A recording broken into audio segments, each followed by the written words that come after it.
hope Frank and Kathy appreciate this. I think a lot of the attention, any attention to their establishment is good.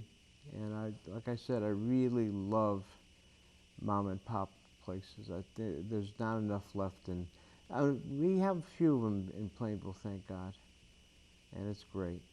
We should take care of them. They really are bedrock of our lives, as far as I'm concerned. We don't have enough of them. There we go. We're going to make it a little bit darker as we go down, and then again it kind of lightens up at a certain point, but we're going to take this down all the way up to here. You think this is easy, but you try doing it. This is not that easy at all, to try to make metal curve. It's a trick. And I did it all without using any type of computer. Didn't have to go to Disney Works and have them do it for me. I did it right here in front of you. You don't necessarily have to use a computer to come up with illusions. The old-fashioned way works sometimes too. I just came up with curved metal. I used silver, white, and again, it might not be as incredible as some of the stuff that's out there, but it just goes to show you don't have to spend a fortune to come up with a nice effect. There we go. I mean, they could hand me $500 billion. I could come up with the next Avatar, but I'd rather paint the diner. There we go. We're going to go beneath this now, and it's kind of it's glass that reflects some of the metal behind it. So what I'm going to do is, to avoid too much of a conflict, I'm just going to go again vertically, which is the best way to deal with this. I have a good ability to control vertical. I personally think this is rounded glass, which is very difficult to paint. I find it so easy to paint vertically. I could do almost a perfect straight line vertically. And do you think it's easy? Try it. I can't do a perfect straight line horizontally. I'm not that good. We used to test ourselves in school when I was in college as to whether we could actually draw a straight line. And let me tell you, though it's not really important, it's not going to make you a better artist if you can do it. It does show your ability to control your pen, your brush, and a lot of us couldn't do it. As we get older, a lot of us can't maintain it. But I used to hear stories about certain old masters who would shake with palsy and stuff till they got to the canvas and were actually working on the canvas and their hands stopped shaking. You hear stories like that and it really fills you with awe. They had such control over their painting that they could actually stop their hands from shaking. That's pretty cool stuff. Okay, we're going to put a little light on this side. Wish I could do the same. But I'm considering I've been doing this for 30 years and I'm glad I could still do this. It's tough. I think it's hard to me, the ultimate test is painting a face. That is the most difficult thing. A diner, well, it's a structure, it's no big deal. But painting a face and making it come to life, boy, that's the hardest thing there is. Especially if you want to make it look, not so much realistic, but make it look better than what realism is. That's the hardest thing. Anybody can make a building look better, but a face, ooh, tough thing. Already this side of the diner looks better. We're going to work on the actual, there's a flat little piece of metal. Same thing, we're going to have to make it work.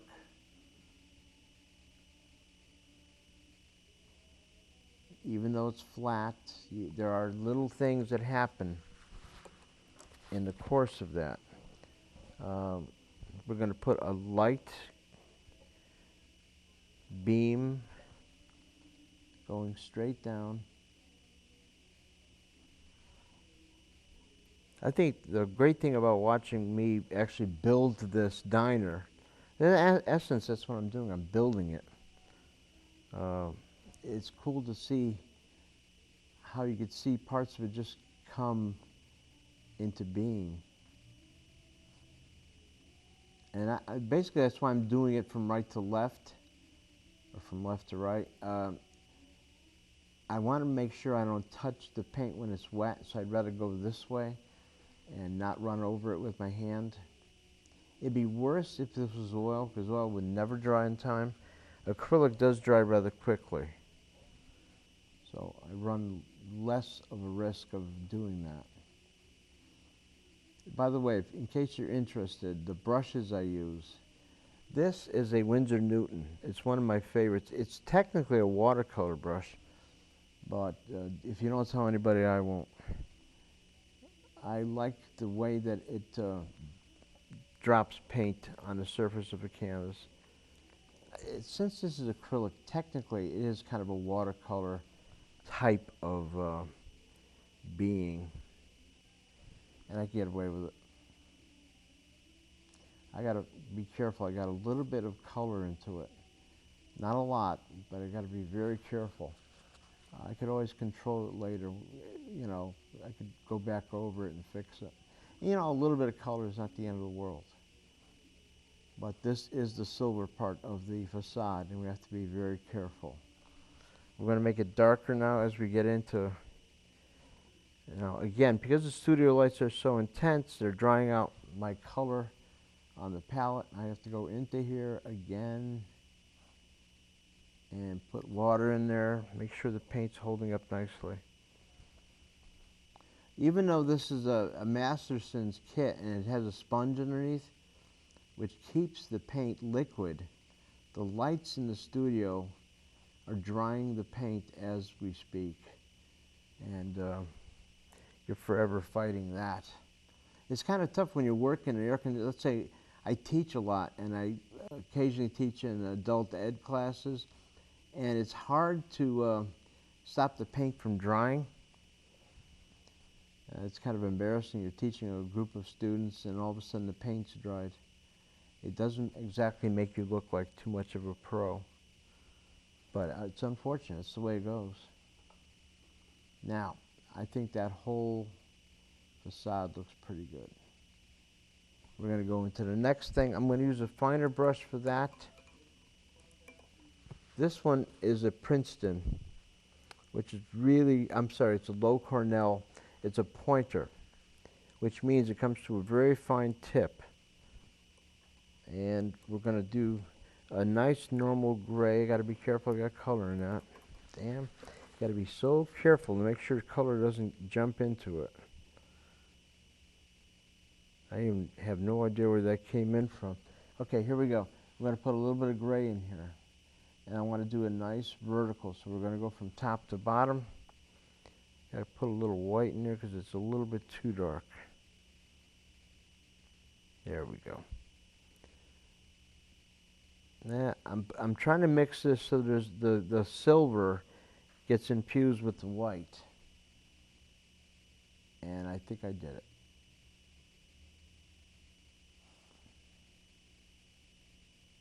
I'm correcting one little blem I made, and it's working out nicely.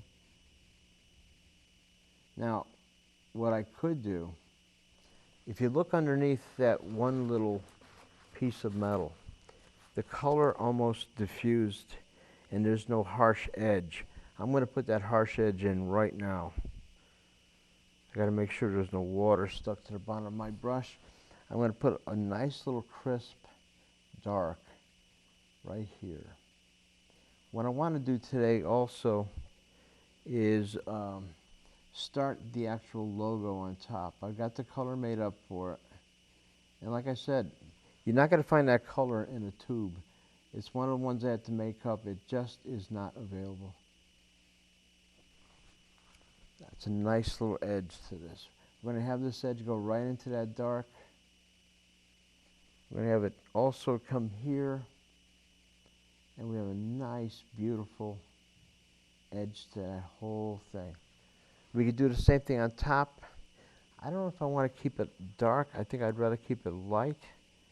So I'm going to take a little bit of white, mix it in with the gray, a little bit of water because it's dried already. And we're going to go on top and put a nice light little glow to it.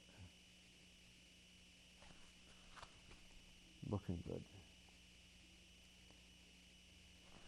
I think I'm going to bring this up to blend it a little bit better, and we're working. Now, next step. I could do two things. I could actually do the gray on top. The rough part is that this, again, we're going horizontal. It's a real pain, but I think I could do it. We're going to have this go across. There's a little bit more white in this, and it's going to work out nicely. So here we go. The top, we're going to go maybe 3 or 4 inches. Amazing that I have such dexterity going horizontally. It's not easy. We're going to go all the way to the flag. The flag is going to be a whole different assortment of colors. You think it's easy, but even though it's blue and red, there are different colors that arrive because of the fact it's furled. It's not just a simple color, it's all sorts of different colors. Here we go. Nice. We're going to now work with this. I could actually do some of the red. There's little red triangles. I already made up that color, so it's this color right here in the palette. It's an assortment of the red, the cadmium red, and I put a little bit of the burnt sienna in there. It's not the same color that you would imagine. It's a little bit faded. Let's face it, it's been outside in the rain. It's been exposed to all sorts of environment. So that's what happens.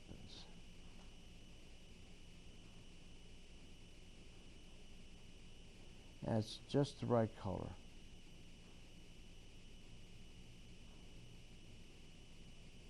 I want to make sure I don't have this running over, bleeding into the other white areas. Looks good. I want to do the one that goes across. Perfect.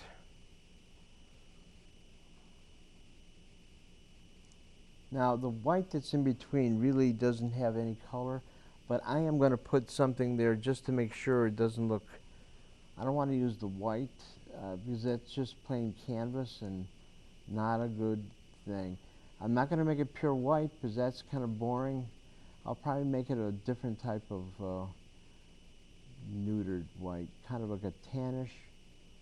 I'm probably not going to do that today. I'll probably do it at a later date, but just to let you people know, it's not going to be the same color you see.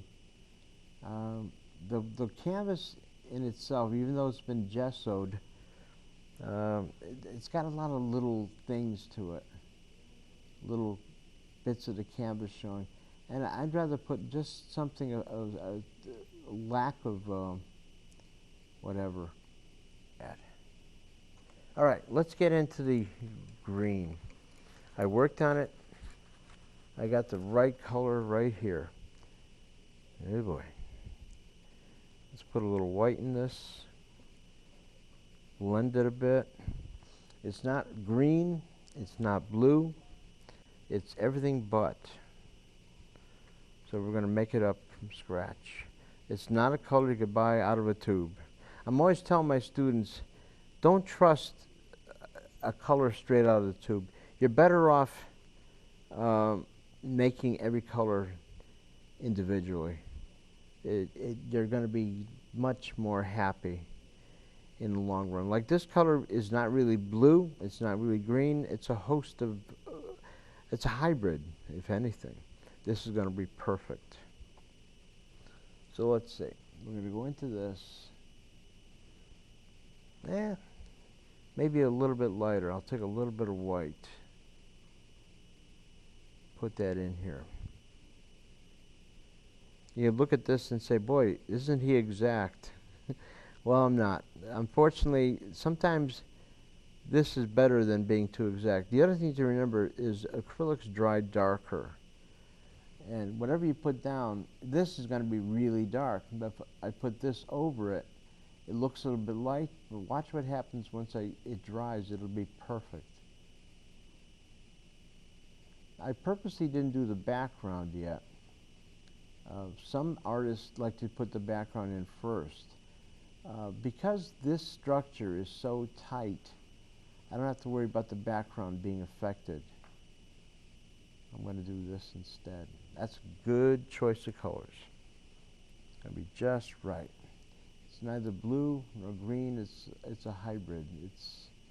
It's a 1950s type of color. Kind of a Howard Johnson's Hojo color when you think about it. That was a non-color too. But it was everywhere, across the American landscape. A lot of colors harken back to the 50s. This is one of them. Kind of a fake blue, green. Our literary background is filled with this color. We had so many cars with this color. God knows. I couldn't even come up with the proper way of saying what color it was. You can't walk into a store and order a tube of this because it doesn't exist. Oh, I'm sure somebody could tell me.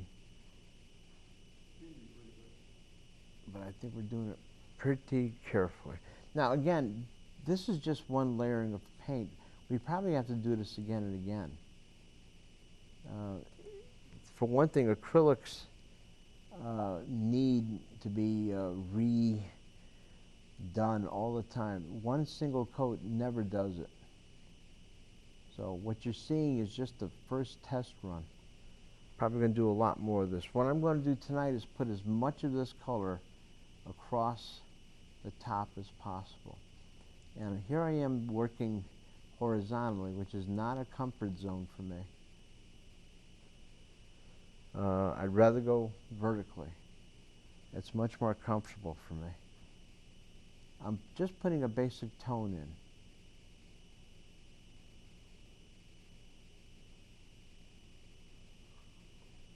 Detail comes later, but this works out real nice.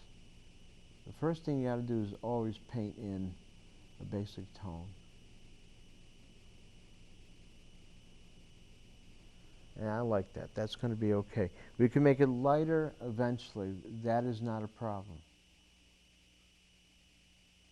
I'm probably going to paint the entire top right now. The reason? Since I like this color so much, and it's working out nice, if I were to stop now and try to do this again, I might run the risk of having it look different. And I want to keep it very same at this point. So we're going to do the whole Main Street, the behind it. We're going to do that right now. I like the way it's looking, so we're going to go ahead.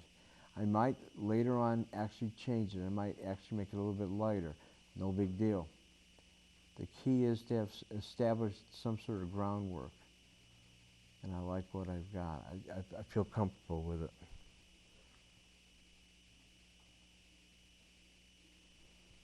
It's actually popping out. It makes the Main Street pop out. And that's really a telling thing.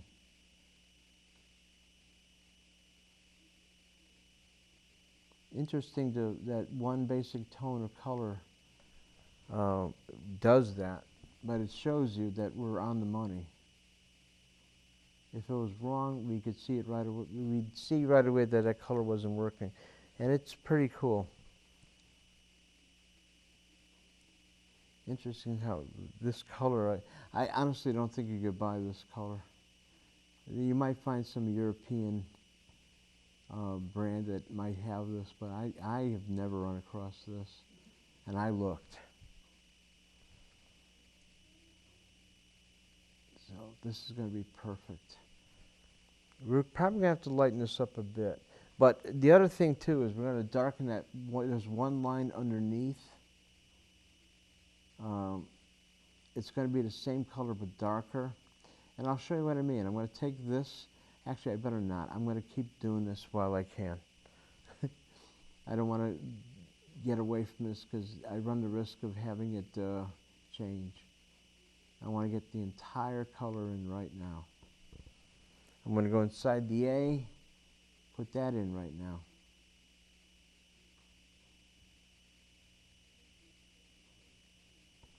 It's coming out real nice. I like that color. We hit upon it right perfect. It could have easily been difficult, but sometimes a color like this just drives you crazy. I came upon not the color itself, not the specific color, but I came upon the ingredients to make it. And it just was two colors. It was cadmium, no, not cadmium blue, just a type of blue, like a cobalt blue, and a basic green. And it worked out pretty good. I didn't have to put anything in it. I always run the risk of adding a white to it. Didn't have to. Worked out real good. I'm going to put a little water in there because already it's drying. Now you run the risk of having paint dry under lights or in an air-conditioned environment. When I paint at home, I never have to worry about the paint drying. Obviously, don't have an air conditioner blowing. And I don't like heat being too much of a distraction either. I usually have a very nice nominal background going. Yeah, I'm pretty happy with that color. We might have to lighten it, but I don't think so. So far, so good. It's already dried a bit, and it's holding up pretty good.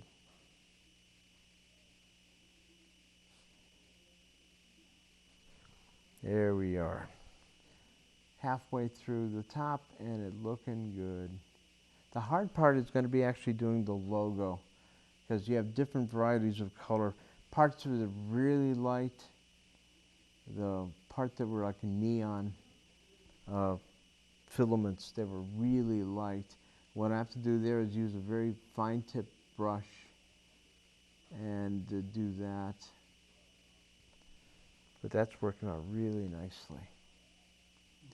Now these are silver. It's going to be the same thing with the middle parts. For half hour, George. So we're doing really good. I like that.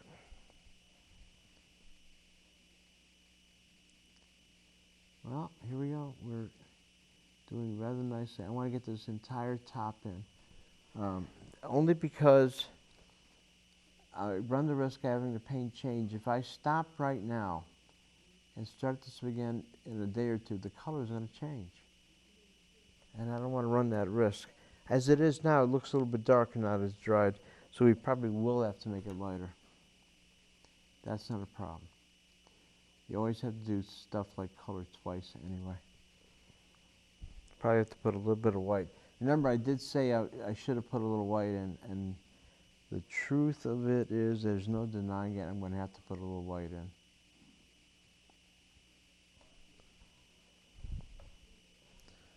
All right, let's try to get as much of this in today as possible. It gives you an example. It tells you how hard something like this is when you paint a building. It's not as easy as you think.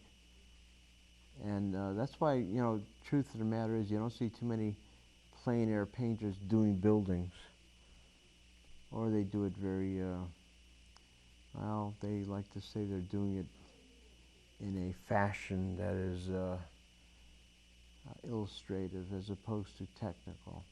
I myself, I like when I do a building, I want people to know immediately what it is. I don't want any guessing. I put very little of myself in. I want this to be as truthful as possible. it's a painting of the diner, not a painting of the diner as George sees it. I just saw a recent photograph of the Mona Lisa. You want to talk about cracks? Wow. Of course, that painting has survived how many hundreds of years? So it's amazing that it's still recognizable for what it is. How many wars have been fought around it? It's been stolen, for God's sakes. It's been carried all around through all sorts of disgusting situations, and it's still recognizable. I always say it's my theory that if they had acrylics back during the Renaissance, they would have used them, but they didn't have it was not available for usage. That was something that they really discovered in recent years, and I think if they had their chance, they would have gone for acrylics that are just a little bit more vibrant.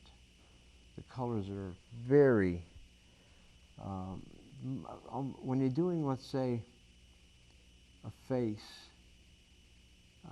it is so much more feminine. When I paint a portrait, boy, I thank God for acrylics. On the other hand, if I do a gentleman, oil seems to be a very masculine type of thing. It's ruddy, and it works out very good. But I'll take acrylics for ladies. I'm always being accused of being biased when it comes to that, but I love acrylics when it comes to ladies. It's vibrant, it's alive. Well, we're almost done here.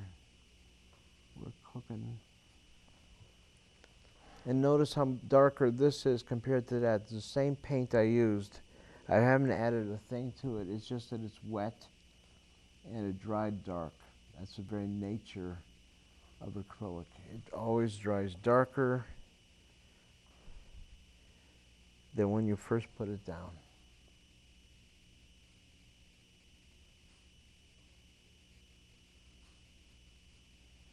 We're cooking. We're halfway, more than halfway through. I just want to get this color in right now.